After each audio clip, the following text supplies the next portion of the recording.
तो आज के इस नए विश्लेषण में आपका स्वागत है। चलिए सीधा मुद्दे पर आते हैं और आज के इस रोंगटे खड़े कर देने वाले विषय में गोता लगाते हैं। आज हम जिस सोर्स मटेरियल का विश्लेषण कर रहे हैं ना, वो एक चश्मदीद का फर्स्ट हैंड अकाउंट है। एक ऐसा खौफनाक और अनसुलझा अनुभव जो मॉनसून की छुट्टियों के दौरान घटा था। सच कहूं तो इस घटना को डिकोड करते हुए किसी की भी सिहरन छूट जाए तो अपना पूरा ध्यान यहीं बनाए रखिए, क्योंकि ये किसी आम रात की कहानी नहीं है।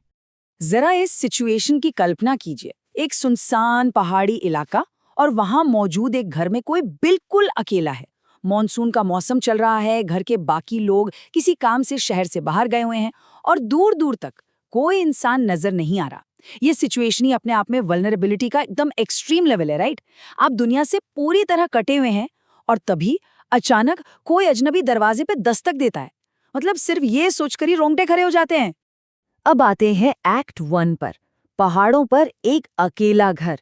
इस घर का आर्किटेक्चर कुछ ऐसा था कि एंट्रेंस पर एक बहुत ही विशाल लकड़ी का दरवाजा था और उसके चारों ओर काफी ऊंची ऊंची दीवारें थी। इसका सीधा सा मतलब ये था कि अगर कोई अंदर बैठा है तो उसके लिए बाहर का नजारा देखना लिटरली इम्पॉसिबल था। और यहीं से वो अजीब सन्नाटा टूटता है। एक्ट 2, दरवाजे पर आखिर है कौन?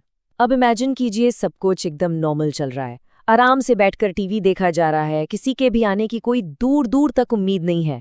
और तभी उस सन्नाटे को चीरते हुए एकदम जोर से डोबेल बजती है।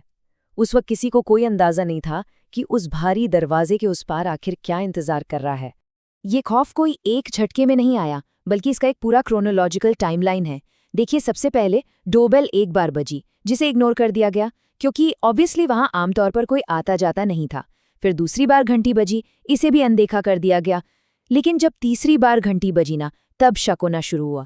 कोई भी नॉर्मल इंसान 3 बार बेल बजाकर चला जाएगा, है ना? लेकिन इसके बाद जो हुआ वो सच में डराने वाला था।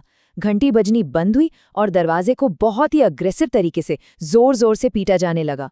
और फिर ठीक 2 घंटे बाद जो हुआ वो इस पूरे इवेंट का क्लाइमैक्स था।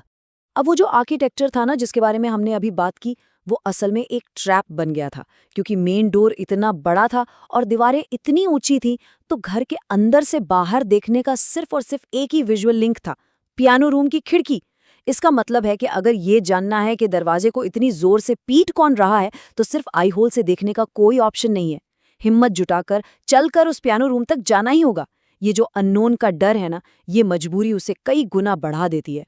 और तभी उस दरवाजे के उस पार से एक बेहद भारी, गहरी मर्दाना आवाज गूंजती है, मैं जानता हूं तुम अंदर हो, चलो बाहर आओ। ये वो पल था जब अंदर बैठे इंसान की लिटरली रूह कांप गई होगी।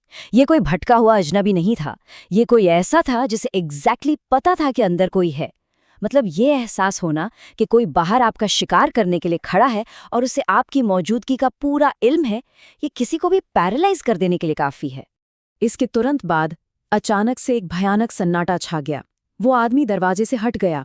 इस खौफ के बीच पेरेंट्स को एक डेस्परेट फोन कॉल किया गया, सिर्फ ये कंफर्म करने के लिए कि कहीं कोई मेहमान तो नहीं आने वाला था। और जवाब था नहीं, कोई नहीं आने वाला था। ये सुनकर एक पल के लिए टीवी देखना वापस शुरू हुआ। एक झूठा सा सिक्योरिटी का एहसास, उस सन्नाटे ने ये सोचने पर मजबूर कर दिया कि चलो शायद खतरा टल गया है। लेकिन कहानी यहाँ खत्म नहीं होती। एक्ट 3, काले लिबास में खौफ। ठीक 2 घंटे के उस सन्नाटे के बाद अचानक डोरबेल फिर से बज उठती है। टीवी की आवाज तुरंत कम की जाती है और डर के मारे कांपते हुए कदम उसी पियानो रूम की खिड़की की तरफ बढ़ते हैं। और उस खिड़की से बाहर जो दिखा वो किसी बुरे सपने से कम नहीं था। दरवाजे पर एक अजीब सी दिखने वाली औरत खड़ी थी। सब कुछ काला, काली हील्स, एक काली ड्रेस और सिर पर एक बहुत बड़ी ओवरसाइज्ड काली टोपी। उसका चेहरा उस टोपी से लटकते हुए एक जालीदार घूंघट या पर्दे से ढका हुआ था। लेकिन उस पूरे कालेपन के बीच जो चीज सबसे ज्यादा खौफनाक थी, वो थे उसके चमकते हुए लाल होंठ और उस घूंघट के पीछे से साफ छलकती उसकी वो अजीब सी डरावनी मुस्कान। खैर, वो औरत वहां अकेली नहीं थी। उसके बिल्कुल बगल में एक लंबा आदमी भी खड़ा था, काली सूट में, जिसका चेहरा बहुत ही सीरियस और भयानक था। लेकिन यहाँ एक अजीब बात हुई।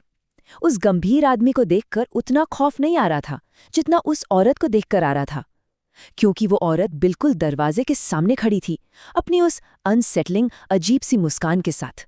सच कहूं तो एक सीरियस चेहरे वाले अजनबी से कहीं ज्यादा डरावना एक मुस्कुराता हुआ अजनबी होता है, वो भी जो आधी रात को आपके दरवाजे पर खड़ा हो। अब हम आते हैं अपने आखिरी हिस्से पर, एक्ट 4, एक अनसुलझा रहस्य।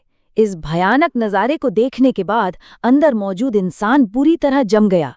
डर के मारे शरीर से कोई रिएक्शन ही नहीं निकला, बस उस पियानो रूम की खिड़की से उस खौफनाक दृश्य को देखते रहे।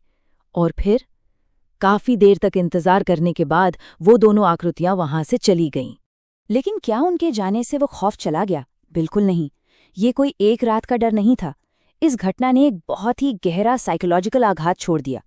उस रात तो नींद आई ही नहीं, बल्कि इसके बाद कई रातों तक ऐसा लगता रहा जैसे वो काले कपड़ों वाली औरत अभी भी उसी खिड़की के बाहर खड़ी है, अपनी उस भयानक मुस्कान के साथ घूर रही है। वो परछाई हमेशा के लिए दिमाग में छप गई। और अंत में ये पूरा विश्लेषण हमें एक बहुत ही परेशान कर देने वाले सवाल के साथ छोड़ता है। आखिर वो रहस्यमय घुसपैठिए थे कौन? क्या पहली बार घंटी बजाने वाले भी वही थे? और सबसे बड़ा सवाल, उन ऊंची दीवारों और उस मोटे लकड़ी के दरवाजे के बावजूद उस आदमी को कैसे पता था कि अंदर कोई मौजूद है? क्या वे सच में इंसान थे या कुछ और? ये एक ऐसा अनसुलझा रहस्य है जो हमें ये सोचने पर मजबूर कर देता है कि कभी-कभी बंद दरवाजों के पीछे भी हम पूरी तरह से सेफ नहीं होते। इस सवाल पर थोड़ा विचार कीजिएगा। मिलते हैं हमारे अगले विश्लेषण में।